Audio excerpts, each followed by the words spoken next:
สวัสดีค่ะวันนี้แจ็คมีสูตรซอสมะพร้าวและซอสคัสตาร์ดทุเรียนแบบง่ายๆมาฝากกันนะคะไปเริ่มกันเลยค่ะเริ่มจากการทำซอสมะพร้าวนะคะส่วนผสมก็จะมีน้ำกะทิน้ำมะพร้าวน้ำตาลทรายเกลือแป้งกวนไส้เนื้อมะพร้าวและเนยสดจืดค่ะไปเริ่มทำกันเลยค่ะขั้นตอนแรกนะคะก็คือให้ใส่น้ำกะทิน้ำมะพร้าวนะคะแล้วก็น้ำตาลทรายตามด้วยเกลือเล็กน้อยค่ะใส่ลงไปในชามผสมนะคะจากนั้นก็คนให้เข้ากันค่ะคนให้น้ำตาลทรายและเกลือละลายนะคะแล้วก็ลองชิมรสชาติดูค่ะ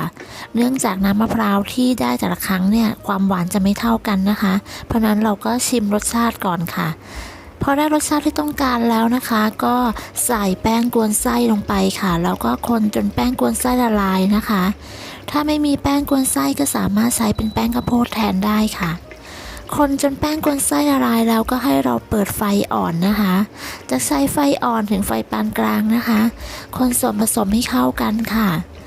คนจนส่วนผสมข้นหนืดนะคะเราก็จะใส่เนื้อมะพร้าวลงไปค่ะใช้เป็นเนื้อมะพร้าวอ่อนนะคะจะยิ่งอร่อยมากเลยค่ะถ้าเป็นเนื้อมะพร้าวอ่อนนะคะคนต่อไปค่ะคนจนส่วนผสมเนี่ยเริ่มจะข้นหนืดนะคะเราก็เดือดเล็กน้อยค่ะพอส่วนผสมข้นหนืดแล้วก็เดือดเล็กน้อยแล้วนะคะก็ให้เราปิดไฟได้เลยค่ะพอปิดไฟแล้วก็ใส่เนยลงไปนะคะใส่เนยแล้วเราก็จะคนต่อค่ะคนต่อจนกระทั่งเนยเนี่ยละลายนะคะเสร็จแล้วก็จะพักไว้ค่ะพักไว้ให้เย็นก่อนนำไปใช้นะคะแค่นี้ก็เสร็จแล้วค่ะพอซอสเย็นแล้วเราก็นำไปราดบนเค้กที่เราต้องการได้เลยค่ะทำง่ายมากๆเลยนะคะต่อไปค่ะเราจะมาทำซอสคัสตาร์ดทุเรียนนะคะส่วนผสมก็จะมีน้ำกะทิน้ำมะพร้าวเนื้อทุเรียนน้ำตาลปึกหรือน้ำตาลมะพร้าวก็ได้นะคะเกลือเล็กน้อยค่ะแล้วก็แป้งข้าวโพดและเนยสดจืดค่ะขั้นตอนแรกนะคะเราก็จะนำน้ำมะพร้าวน้ำกะทิแล้วก็เนื้อทุเรียนนะคะมาปั่นรวมกันเนื้อทุเรียนก็ใช้เนื้อทุเรียนที่สุกงอมนะคะแต่ว่าไม่แนะนำให้ใช้แบบเป็นปลาร้านะคะเพราะว่ากลิ่นจะแรงเกินไปค่ะปั่นส่วนผสมทั้ง3อย่างให้เข้ากันนะคะปั่นให้ได้จนละเอียดจนเป็นเนื้อเดียวกันเลยค่ะปั่นส่วนผสมของน้ำกะทิน้ำมะพร้าวและเนื้อทุเรียนเสร็จแล้วนะคะก็ให้เราเทใส่ภาชนะค่ะเทใส่ภาชนะไว้นะคะเดี๋ยวเราจะไปนำไปตั้งไฟค่ะแต่ก่อนนำไปตั้งไฟนะคะเรามาละลายแป้งข้าวโพดกับน้ำมะพร้าวก่อนค่ะนำแป้งข้าวโพดไปละลายกับน้ำมะพร้าวนะคะคนจนแป้งข้าวโพดละลายจนไม่เหลือเม็ดแป้งนะคะแล้วก็พักไว้ค่ะต่อไปค่ะเราจะไปเตรียมตั้งไฟนะคะนำน้ำกะทิที่เราปั่นไว้กับเนื้อมะพร้าวนะคะนำไปตั้งไฟค่ะจากนั้นก็ใส่น้ำตาลปึกหรือน้ำตาลมะพร้าวลงไปนะคะตามด้วยเกลือค่ะ